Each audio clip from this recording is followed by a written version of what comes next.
Welcome to ప్రజా ప్రకాశం news.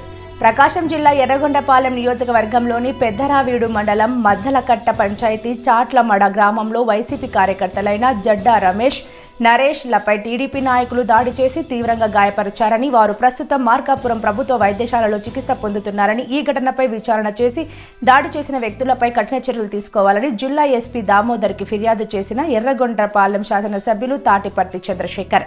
ఈ సందర్భంగా ఆయన నూతన ఎస్పీ దామోదర్నకు పుష్పగుచ్చం అందజేసి శుభాకాంక్షలు తెలిపారు. ఈ కార్యక్రమంలో స్థానిక మండల వైసీపీ నాయకులు పాల్గొన్నారు.